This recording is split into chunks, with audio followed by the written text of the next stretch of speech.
नमस्कार दोस्तों, जय सम्राट नमो बुद्धाय। आप देख रहे हैं देव टीवी भारत। आज हम एक बार फिर मुलाकात करने चल रहे हैं मास्टर भोलानाथ बौद्ध जी से।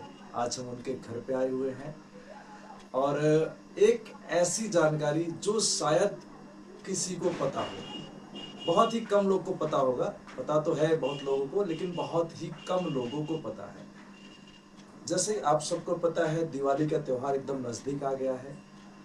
तो ये दीपावली जो है, दीपावली का जो सच है, क्या सच है, आज हम आपको मास्टर भोलानाथ बौद्ध जी के वाणी से सुनेंगे।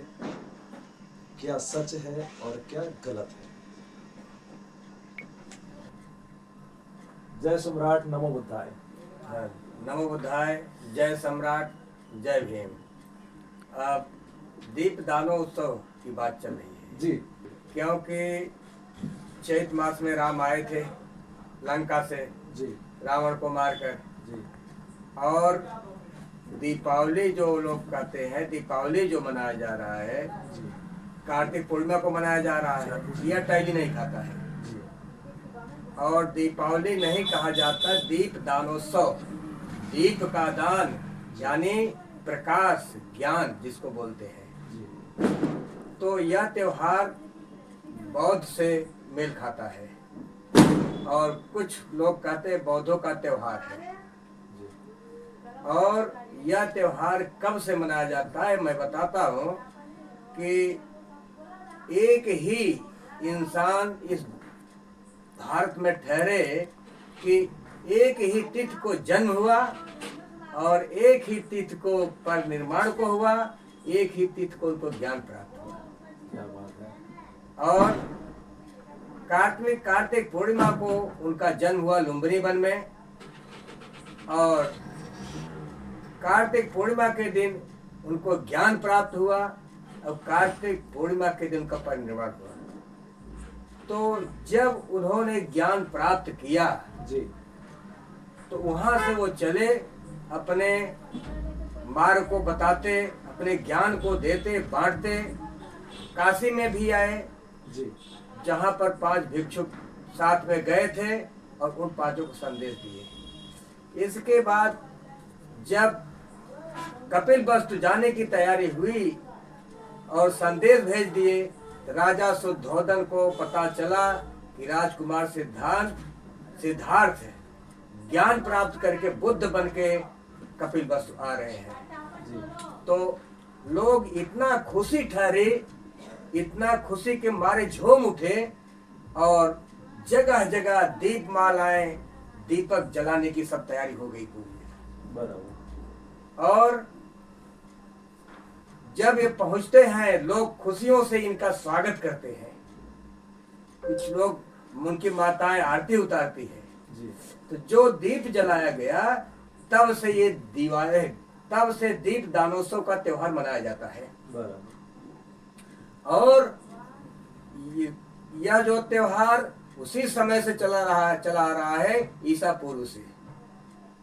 और अब कुछ लोग का कथन है कि सम्राट अशोक, जी जो विश्व विजेता कहे जाते हैं, जी सम्राटों के सम्राट, जी उन्होंने कलिंग पर इतना खूंखार युद्ध किया जी कि कलिंग की लड़ाई तक वो चंडाशोक थे। इसके बाद खून खराबा करने के बाद फिर उनको इतनी बड़ी गलानी हुई, इतने बड़ा कष्ट हुआ कि लोगों को हम मार डालते हैं, नहीं रहेंगे तो शासन भी हम किसके ऊपर करेंगे। बराबर। यह गलानी उनको हुई। और उसके बाद ये धम्माशोक बनते हैं और इनका भतीजा निग्रोह से मुलाकात होती है और उसने कहा कि ये मारकाट से बचत रहिए और इससे पाप करने से आपका कोई उद्धार नहीं होने वाला है। जी तो उनकी बात को सुनकर बोले कि मैं किससे ज्ञान लूं। उन्होंने बताया कि आपका गुरु उपगुप्त है। उनको उपगुप्त को गुरु माना और इसके बाद उनसे ज्ञान लेने में सब ज्ञान प्राप्त करने के लिए बुद्ध को कम से कम 2.5 वर्ष लगे। और 2.5 वर्ष के बाद जब ज्ञान प्राप्त हुआ तो बुद्ध के जहाँ पर अस्थियां जलाई गई थी, जहाँ पर उनका जन्म हुआ था, जहाँ उनका मकान था, और इसके अलावा उनके संदेश को फैलाने के लिए पूरे विश्व में जो है शुरुआत किए और बुद्ध के जगह जगह स्तूप बनवाए। और वो स्तूप 84,000 है। तो बुद्ध का संदेश भी 84,000 का है, जिसको कुछ लोग जो है 84 लाख जीव में कन्वर्ट करते हैं कि 84 लाख योनि में भोगोगे, तुम भ्रमित करोगे। लेकिन वो 84,000 स्तूप है सम्राट अशोक के, जो बुद्ध के संदेश को दुनिया में फैलाया। और इसके बाद वो जो है इसी कार्तिक पूर्णिमा के दिन वो स्तूप बन के तैयार हुए और उसी खुशी में सब जगह जितने स्तूप थे, लाट जो बनवाए थे, और उसी लाट में उनका जो दीप जलाया गया। कुछ लोग का और कथन है कि जो उनके दाहिने हाथ भनते थे, उनका ज्ञान इतना प्रसारित हो रहा था, इतना प्रसारित हो रहा था कि कुछ लोग को बहुत तकलीफ हुआ कि इनके आगे हमारा कुछ नहीं चलने वाला है। तो उनको धोखे से लाठी से पीट पीट कर मार डाला। किसके दाहिने हाथ थे? ये सम्राट अशोक के। और इसके बाद उनके मरने के बाद जो उनके अपोजिट लोग थे, अपोजिट लोग जो थे, वो लोग खुशी मना रहे थे। सम्राट अशोक को खबर चला कि ऐसे महान भंते को जो है लाठी से मार मार कर जो है पीट पीट कर हत्या कर दी।